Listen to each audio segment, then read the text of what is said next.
Hello मेरे प्यारे बच्चों, और अब हम फिर स्टार्ट करने जा रहे हैं हाफ वेव से फुल वेव रेक्टिफायर। ठीक है, हमने लास्ट क्लास में करा था हाफ वेव रेक्टिफायर। अब हम देखेंगे कि फुल वेव रेक्टिफायर क्या होता है और ये कैसे काम करता है। ठीक है, इसका कॉन्सेप्ट क्या होता है। तो देखो, सबसे पहली बात तो यहां पर यही आती है कि हमने फुल वेव रेक्टिफायर का यूज क्यों करना चाहा। ठीक है, तो इसका मेन रीजन है एफिशिएंसी। ठीक है बेटा, जिसकी इफिशिएंसी अच्छी होती है वही चीज आगे जाती है। राइट, नेचर जब इस चीज को मानता है तो हम इंसान भी इस चीज को मानते हैं। ठीक है, तो देखो, जब हमारे पास हाफ वेव रेक्टिफायर था तो हमने सोचा कि ये तो सिर्फ एक ऊपर की साइकिल दे रहा है। ठीक है, या तो ये सिर्फ पॉजिटिव साइकिल देगा या तो ये नेगेटिव साइकिल देगा, मतलब हाफ ऑफ द एनर्जी क्या हो जा रही थी, वेस्ट हो जा रही थी।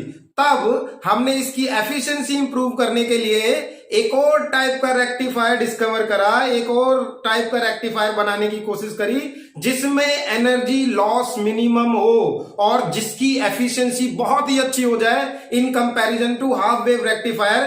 तो यहां पर हमने बनाया फुल वेव रेक्टिफायर। आप खुद ही सोचो ना, अगर मैं इफिशियंसी की बात करूं तो efficiency of half wave rectifier होती है 40% के आसपास, लेकिन जबकि मैं efficiency of full wave rectifier की बात करूं तो यही हो जाती है 81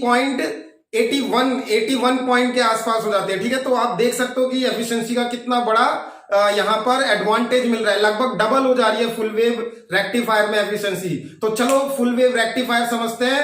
ठीक है, बहुत ही अच्छे तरीके से चलो स्टार्ट करते हैं। तो बेटा चलो स्टार्ट करते हैं। तो देखो, सबसे पहले तो मुझे क्या बनाना है, सबसे पहले तो मुझे वेव ही बनानी है। कौन सी वेव? वेव नहीं, सिग्नल मुझे बनाना है। राइट, एक ऐसा सिग्नल बनाना है जो हमारे घरों में आ रहा है। हमारे घरों में कौन सा सिग्नल आ रहा है? हमारे घर में आ रहा है कौन सी वोल्टेज? एसी वोल्टेज आ रही है। देखो, एसी वोल्टेज मैंने बना दी है, ये देखो, ये मैंने बना दी है एसी वोल्टेज। अगर कोई पूछे या एसी वोल्टेज कितने वोल्ट पर आ रही है, तो बेटा ये 240 वोल्ट पर आ रही है। राइट, और इसकी फ्रीक्वेंसी कितनी है? इसकी फ्रीक्वेंसी है 50 हर्ट्ज। ये देखो 50 हर्ट्ज की फ्रीक्वेंसी है। ओके, अब जरा ध्यान से देखो, इसको मुझे कन्वर्ट करना है किसमें? इस एसी सिग्नल को मुझे कन्वर्ट कर देना है किसमें? एक डीसी सिग्नल में, एक डीसी वोल्टेज में। Right, by using a full wave rectifier. तो देखो, अगर मुझे इसको कन्वर्ट करना है तो इसको मुझे किसी डिवाइस के अंदर डालना पड़ेगा। तो चलो उस डिवाइस को बना लेते हैं। सबसे पहले हम बनाते हैं इसका इनपुट सिग्नल। ठीक है, इनपुट चीज, तो देखो इनपुट यहां से ये सिग्नल इंटर करेगा। राइट, अब हम बनाएंगे एक ट्रांसफार्मर। ट्रांसफार्मर मैं आपको बता चुका हूं ट्रांसफार्मर की जरूरत क्यों पड़ती है। राइट, ट्रांसफार्मर 240 वोल्ट है और 240 वोल्ट पे बेटा कोई डायोड काम नहीं करता। ठीक, कोई सब मर जाते हैं, तो ये तो मुझे कम करनी पड़ेगी। तो इसको कम करने के लिए हम लगाते हैं ट्रांसफार्मर। और कौन सा ट्रांसफार्मर? ट्रांसफार्मर चाहिए होता है स्टेप डाउन ट्रांसफार्मर। तो चलो यहाँ पर स्टेप डाउन ट्रांसफार्मर लगा देते हैं। ये देखो मैंने लगा दिया step down transformer. Step down transformer में प्राइमरी कॉइलिंग ज्यादा होनी चाहिए। ठीक है, इसमें प्राइमरी कॉइल के जो टर्न्स होने चाहिए वो ज्यादा होने चाहिए। तो चलो ये बना दिया, ये ऐसे करके मैंने ऐसे लगा दिया। ठीक है, ये कोर को दिखाता है, एक टाइप के ट्रांसफार्मर को दिखाता है। ठीक है, और फिर जब मैं सेकेंडरी कॉइल बनाऊंगा तो देखो नंबर ऑफ टर्न्स मैंने यहां पर बढ़ा दिए इस तरीके से। ठीक है, सो ये हो गई मेरी प्राइमरी कॉइलिंग, ये हो गई मेरी सेकेंडरी कॉइलिंग। अब देखो, अब आ रहा है बहुत तगड़ा यूज। अब यहां पर क्या यूज होता है बेटे? अब यहां पर यूज होता है किसका? यहां पर यूज होता है एक डायोड का नहीं, दो डायोड का। ठीक है, यहां सिर्फ रामू ही काम नहीं करेगा, यहां रामू के साथ श्यामू भी काम करेगा। ठीक है, तो यहां देखो क्या करेंगे, यहां पर हम लगाएंगे पहला डायोड। ये मैंने लगा दिया पहला डायोड। राइट, और यहां पर मैंने लगा दिया, देखो इस तरीके से, ये मैंने लगा दिया दूसरा डायोड। राइट, अब मैंने जब आपको ट्रांसफार्मर में ये बता रहा था रेक्टिफायर, तो जब मैं फुल वेव रेक्टिफायर बता रहा था तो मैंने बताया था दो टाइप के रेक्टिफायर होता है। एक कौन सा रेक्टिफायर होता है? एक होता है सेंटर टेप रेक्टिफायर और दूसरा होता है ब्रिज रेक्टिफायर। तो ब्रिज रेक्टिफायर हमें नहीं पढ़ना, सिलेबस में ही नहीं है भाई, पढ़ेंगे कैसे। ठीक है, सो अब हम करने जा रहे हैं सेंटर टेप रेक्टिफायर। देखो सेंटर टेप रेक्टिफायर में बात यह है कि इसमें लगे होते हैं दो डायोड, एक डायोड दूसरा डायोड। ठीक है, और यहां पर इसकी टेपिंग कर, सेंटर से इसके टेप करा जाता है। देखो ये ऐसे करके ये लगाया हुआ है हमने लोड। ठीक है, लोड क्या होता है? लोड होता है जिसके अक्रॉस मुझे आउटपुट मिलती है, जहां पर मुझे अपना मोबाइल फोन लगाना है चार्ज करने के लिए। राइट, उसको हम कहते हैं लोड। ठीक है, वो है हमारा आउटपुट। तो ये हो गया हमारा आउटपुट रेजिस्टेंस, लोड रेजिस्टेंस। ठीक है, सेंटर टेपिंग कर दिया, कनेक्ट कर दो भैया, इसको कनेक्ट कर दो। ये देखो कनेक्ट कर दिया हमने। राइट, और यहां से मुझे मिलना चाहिए आउटपुट, ठीक है, इस तरीके से। तो इस तरीके से मैंने दो डायोड यहां पर बना दिए। ये पीएन डायोड फर्स्ट है, ठीक है, पीएन जंक्शन डायोड D1 कह देते हैं इसको, और ये पीएन जंक्शन डायोड हो गया D2। आई होप यहां तक समझ में आ गया होगा, ठीक है। चलो अब बात करते हैं कि जब ये पॉजिटिव साइकिल जाएगी तब क्या होगा और नेगेटिव साइकिल जाएगी तब क्या होगा।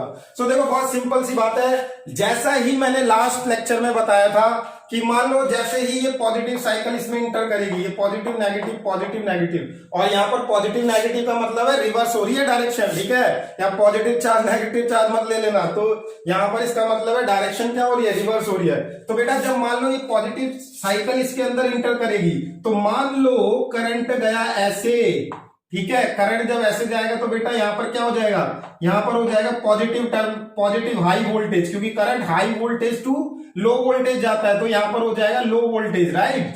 अब यहाँ पर ट्रांसफॉर्मर में फ्लक्स चेंज होगा, और फ्लक्स चेंज जब भी जहां भी आता है वहां पर आ जाता है। फिर से लेंजेस रूल कहता है कि जो भी इंड्यूस करंट बनेगा वो इस तरीके से बनता है कि अपनी एग्जिस्टेंस वो नहीं चाहता, राइट। सो यहाँ पर नेगेटिव पॉजिटिव है तो यहाँ पर बिल्कुल अपोजिट पोलैरिटी बनेगी, यहां बन जाएगा पॉजिटिव और यहां बन जाएगा नेगेटिव, राइट। आप जरा ध्यान से देखना, रामू भाई साहब यहां पर फॉरवर्ड बाइज हो गए हैं, जरा ध्यान से देखो। डायोड D1 पहला डायोड P कनेक्टेड है पॉजिटिव से, ठीक है, तो ये डेफिनेटली फॉरवर्ड बाइजिंग में जा रहा है। यहां पर डायोड D2 देखो, ये P होता है, ठीक है, ये P होता है, ये N होता है, ये P टाइप होता है, ये N टाइप होता है। तो P देखो किससे कनेक्टेड है, नेगेटिव से, तो ये रिवर्स बाइज हो गया। सो बेटा यहाँ पर सिंपल पता चल रहा है, यहां पर रामू काम कर रहा है, ठीक है, लेकिन श्यामू थक गया है, सामू काम नहीं कर रहा, बोला रहने दे भाई मैं नहीं काम कर रहा, ठीक। तो यहाँ पर ये डायोड तो फॉरवर्ड बाइजिंग है, लेकिन ये डायोड किसमें चला जा रहा है, रिवर्स बाइजिंग में। तो ये यहाँ पर सर्किट में नहीं होगा, ऐसे कह सकते हैं कि इसने सर्किट को यहाँ पर क्या कर दिया है, इसने यहाँ पर सर्किट को ब्रेक कर दिया है। तो ये वाला सर्किट हमारा ब्रेक हो गया, लेकिन ये वाला सर्किट तो काम कर रहा है ना, ठीक है, ये वाला सर्किट तो काम कर रहा है। अब देखो चीज कहां से कहां फ्लो करती है, कोई भी चीज फ्लो करती है हायर पोटेंशियल से, तो करंट ऐसे जाएगा, ये देखो करंट ऐसे जाया, ऐसे गया, ऐसे गया, ये गया, ये गया, ये गया, लोड पे ऐसे करंट जा रहा है, ठीक है। तो इसके मान लो करंट जा रहा है आई, तो बेटा यहाँ पर एक पोटेंशियल डेवलप होगी या नहीं होगी, लोड वाली, तो कितनी पोटेंशियल होगी, यहाँ पर जो लोड पोटेंशियल हो जाएगी वो हो जाएगी IRL, ठीक है। इसी लोड पोटेंशियल से, इसी वाले पोटेंशियल से हमारा मोबाइल चार्ज होने वाला है, ठीक है, या इसी वाले पोटेंशियल से हमारा कोई डिवाइस चलने वाला है। तो डेफिनेटली ध्यान से देखना, जब पॉजिटिव साइकिल गई तो डायोड D1 कंडक्ट कर गया, बिल्कुल सही बात है, रामू काम कर रहा है, ओके। लेकिन जब यहां पर नेगेटिव जाएगा तो क्या होने वाला है, तब देखना यहां क्या होता है। अच्छा जब नेगेटिव जाएगा तो तुम्हें नहीं लग रहा डायरेक्शन इस वाली से रिवर्स हो जाएगी, भाई जब पॉजिटिव गया था तो करंट की डायरेक्शन ये थी, हमने लेट करा था, राइट। अब जब नेगेटिव जा रहा है तो क्या करंट की डायरेक्शन ऐसे नहीं जाएगी, बताओ, बिल्कुल जाएगी। तो यहां पर क्या हो जाएगा, देखो करंट ऐसे ना जाके जब ये नेगेटिव साइकिल इंटर करेगी तो करंट जाएगा ऐसे, ये देखो ये गया करंट, ठीक है, और करंट ऐसे गया, करंट ऐसे गया, करंट ऐसे गया, सही बात है। अब करंट कहां से कहां जाता है, higher potential to lower potential जाता है, बिल्कुल सही बात है। यहां पर फिनोमिना हो जाएगा म्यूचुअल इंडक्टेंस, फ्लक्स चेंज होगा, लेंजेस लॉ आएगा। लेंजेस लॉ क्या कहता है कि इंड्यूस करंट हमेशा उस डायरेक्शन में बनता है जहां पर वो अपनी एग्जिस्टेंस हटा सके, ठीक है। सो बेटा यहां पर बन जाएगा नेगेटिव और यहां पर बन जाएगा पॉजिटिव, ठीक है। अगर ये समझना है कि लेंज लूज की क्या डायरेक्शन होती है तो इसके लिए हमें जाना पड़ेगा इलेक्ट्रोमैग्नेटिक इंडक्शन में, उसका लेक्चर भी मैं अब डालूंगा, ठीक है। बहुत इजी है, बहुत ही सिंपल टेक्निक है वहां पर। सो यहां देखो कुछ इस तरीके से हो जाएगा।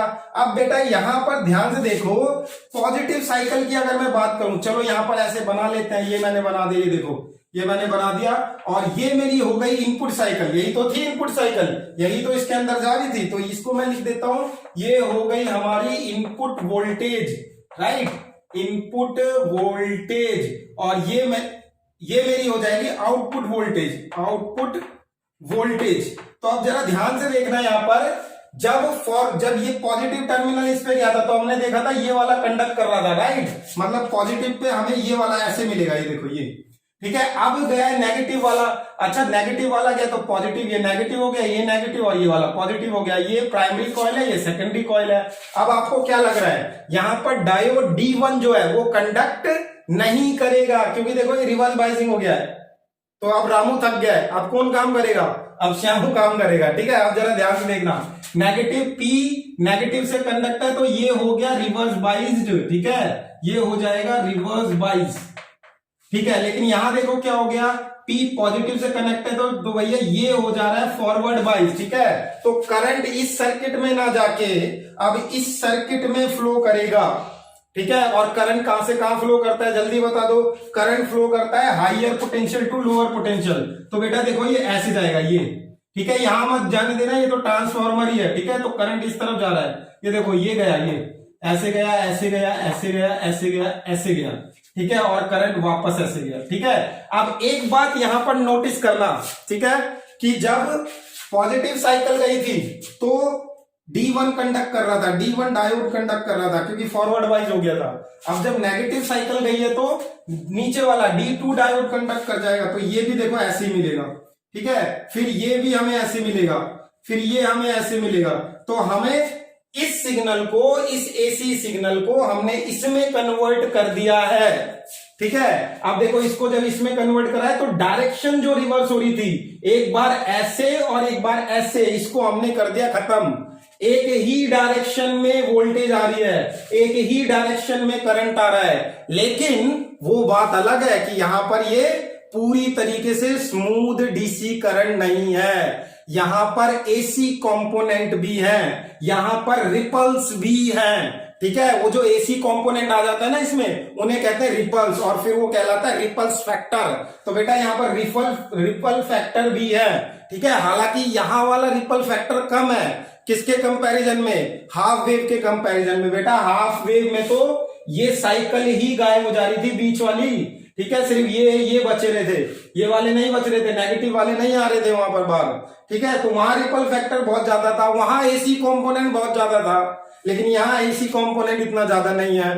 ठीक है, लेकिन है तो ये अभी भी बहुत अच्छा करंट नहीं है ये अभी भी। ठीक है, अभी भी बहुत स्मूथ नहीं है ये। तो फिर से हम इसको डालेंगे किसमें, फिल्टर में। इस सर्किट को हम डाल देंगे फिल्टर सर्किट में। ठीक है, और फिल्टर सर्किट के बाद बेटा, फिल्टर सर्किट के बाद ये हमें लगभग स्मूथ मिल जाएगा इस तरीके से। ठीक है, तो जो हमारी आउटपुट आएगी वो ऐसे आएगी। अब तुम बोलोगे कि ये AC से DC में कैसे हो गया, डायरेक्शन कैसे पता करें कि ये AC में हो गया है, कि ये DC में कन्वर्ट हो गया है। तो बेटा सिंपल सी चीज है, देखो जब डायोड D1 कंडक्टिंग था तभी भी करंट ऐसे जा रहा था, देखो इस डायरेक्शन में, मतलब A से B की तरफ जा रहा था। ठीक है, और जब डायोड D2 कंडक्ट कर रहा था तब भी करंट कैसे जा रहा है, A से B ही जा रहा है। मतलब लोड रेजिस्टेंस को करंट एक ही डायरेक्शन से मिल रहा है। ठीक है, A से B ही डायरेक्शन से मिल रहा है, और जब भी करंट एक ही डायरेक्शन से मिले तो करंट का रिवर्स होना खत्म हो गया है। ठीक है, तो यहां पर हमने क्या कर दिया है, यहां हमने, बताओ जल्दी बताओ क्या कर दिया, यहां हमने ये रिवर्स नेचर खत्म कर दिया है, मतलब ऑल्टरनेटिंग नेचर खत्म कर दिया है। राइट, अब यहां पर फायदा क्या हो रहा है, फायदा ये हुआ कि इस वाली चीज की एफिशिएंसी बहुत ज्यादा है, किसके कंपैरिजन में, हाफ वेव रेक्टिफायर के कंपैरिजन में। ओके, तो इसीलिए हम प्रेफर करते हैं फुल वेव रेक्टिफायर को। ठीक, अब इसकी थ्योरी कैसे लिखनी है, कैसे इसको करना है, उस चीज को मैं अपने बने बनाए नोट्स लिंक में डाल दूंगा नीचे, तो वहां पर जाके तुम देख सकते हो कैसे लिखना है इसको। आई होप तुम्हें ये समझ में आ गया होगा बहुत अच्छे से, इसमें कोई भी प्रॉब्लम नहीं है। राइट, सो बेटा इस तरीके से हम इसको कन्वर्ट कर लेंगे। और एक और चीज, ये जो ट्रांसफॉर्मर स्टेप डाउन था वो 240 वोल्ट को किस पे कर देगा, 6 वोल्ट पे, तो आउटपुट 6 वोल्ट पे मिलेगी, और दोनों डायोड से मिलेगी, D1 और D2 से। जब D1 कंडक्ट करेगा तो D2 कंडक्ट नहीं करेगा, जब D2 कंडक्ट करेगा तो D1 कंडक्ट नहीं करेगा। मतलब इन शॉर्ट हमें दोनों ही कंपोनेंट मिलेंगे। राइट, इसको कहते हैं full wave rectifier. Right, I hope आपको ये फुल वेव रेक्टिफायर भी बहुत अच्छे से समझ में आया होगा। अब चलो हम स्टार्ट करते हैं फिल्टर। ठीक है, इस फिल्टर के ऊपर भी मैं एक अलग से लेक्चर डाल दूंगा। ठीक है, फिल्टर के ऊपर एक लेक्चर डालेंगे ताकि तुम्हें समझ में आ जाए सारी चीज कि फिल्टर होता क्या है, कैसे ये इस चीज को इस चीज में लगभग कन्वर्ट कर देता है। ठीक है, ये हम करेंगे नेक्स्ट क्लास में, नेक्स्ट लेक्चर में। तब तक के लिए सायोनारा।